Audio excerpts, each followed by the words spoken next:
Hi. Uh, Yet another day on the sofa in my living room, and it's very cosy, very warm in here, and it's freezing cold out there. So I'm not going out there.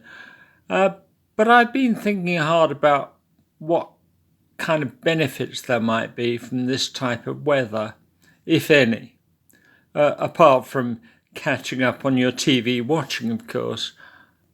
Yeah, well, some hardy folk get out their skis and do things that you shouldn't have to do in this climate.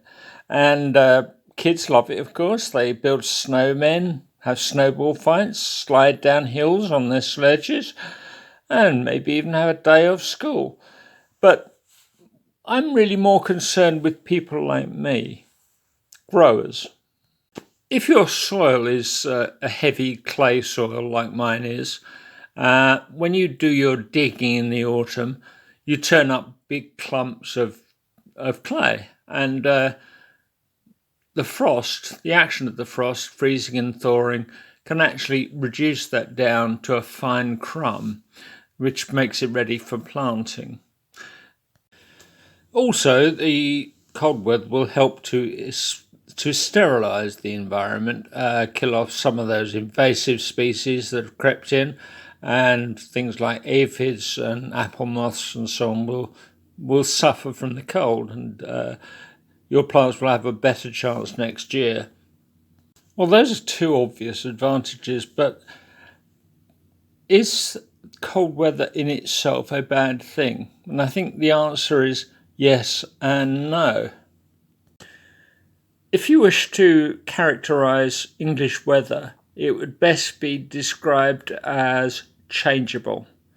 In other words, it can be relatively mild in the winter, it could be cold in the summer, and especially during the spring and the autumn, you can experience four seasons in one day. It can be a nice sunny warm day in the morning, and it can be freezing cold and snowing in the afternoon. And so this makes it very difficult for plants to know where they're going and what they're doing. Now, some plants actually benefit from a period of cold weather, a dormant period.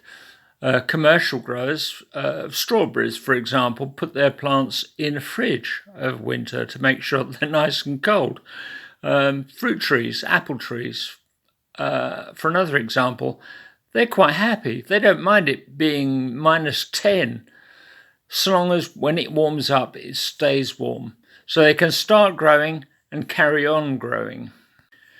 What really damages plants is the constant change. And last week, for example, it was relatively mild and sunny, and a lot of plants thought it was spring and started to grow.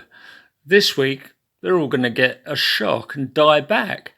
Now, plants like daffodils, they've got energy stored in their bulb. They can go again. They'll start to grow again, but they can only do that a few times. Every time they do it, it takes a bit of energy out of them. Another hazard to growers is a late frost, which can occur as late as early May.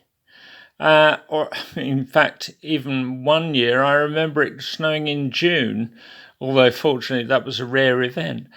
But this is after your planting season, and your plants are beginning to grow, and then all of a sudden a frost comes along, kills them all. So it's really change that is the problem. English people do have a reputation for talking a lot about the weather, but I think you can see why. So here's hoping for some consistent weather. See ya.